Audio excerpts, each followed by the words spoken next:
and welcome to this Interiors Therapy Tiny Teaching. And today we are talking about salt cures. So what's a salt cure? A salt cure is an extra layer of Feng Shui that you can use to dispel particular pockets of negativity. And there will always be some residual negativity in a house. We don't like it. It's there. There are particular areas in each year, particular compass durations, which will need a little bit more help. You've probably got metal in them if you've gone through the Feng Shui remedying process.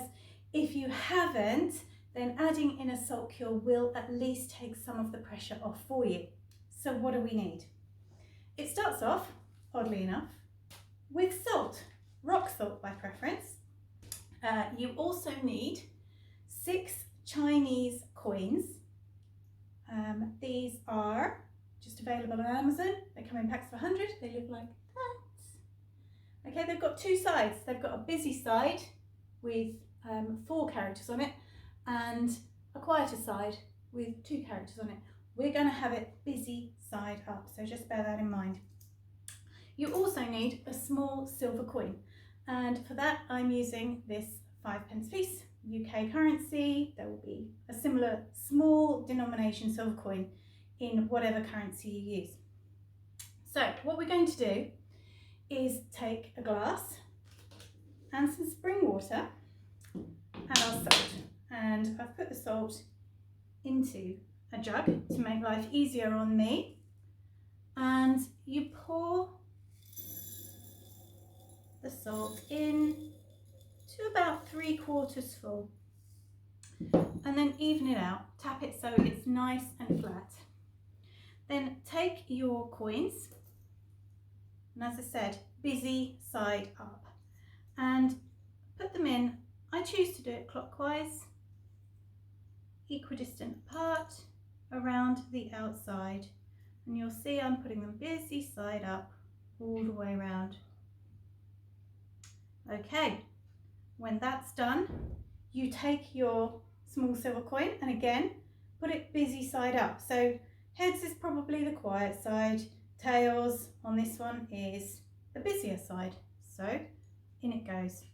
And you see you've got, it's almost like a flower on top of the salt. Then what you're going to do is carefully cover the salt with water. Now this is where the coins decide to jump up and float everywhere. So if they all vanish, that's no problem.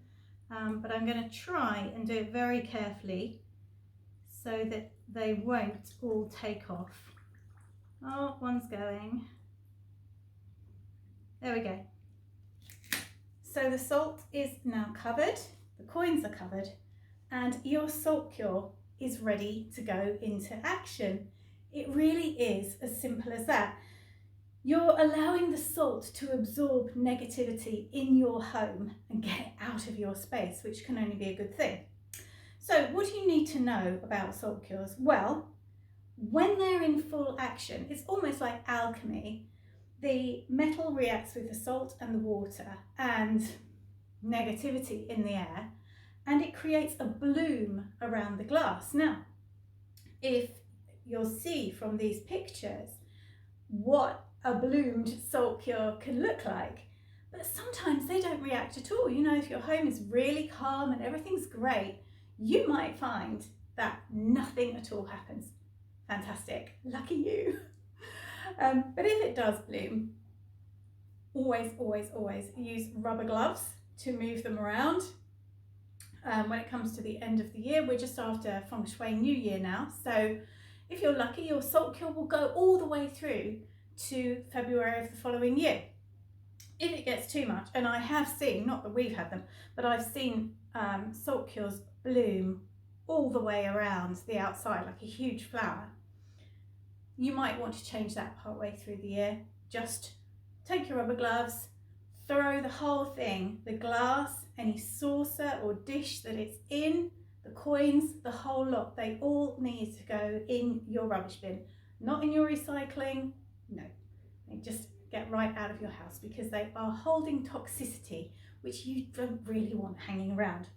Now, from my perspective, I always think that I don't want to risk a salt bloom going anywhere in my house. So I take a jar like this. This is from Ikea. Actually, the glass is from Ikea. The glass is one of these, but you could just as easily use an old jam jar, a mayonnaise tub, anything at all. Take an old plate to sit it on. This just protects your countertop, your surface, wherever you're putting it. And just to protect everything around it. And as I say, never ever touch a salt cure with your bare hands once it's been activated. Now, I'm going to make up the rest of the salt cures for our home, and so you will see them all done extremely quickly.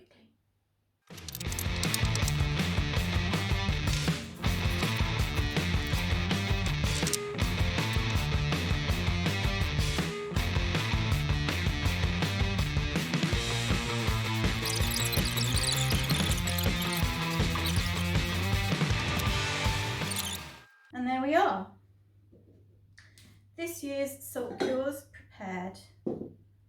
So these will go into each Feng Shui gua in our home. I will make a note on this video of the areas where you particularly want to include a salt cure this year. Even if you don't do all of them, there's no need to do all of them. It's always personal preference. But if you do have an area of your home where arguments regularly start, or you just don't feel relaxed, then pop a salt cure in there, because it could just be the difference that you need. So I hope that's been helpful. If you have any questions, you know where to find me. I hope you've enjoyed this tiny teaching on salt cures.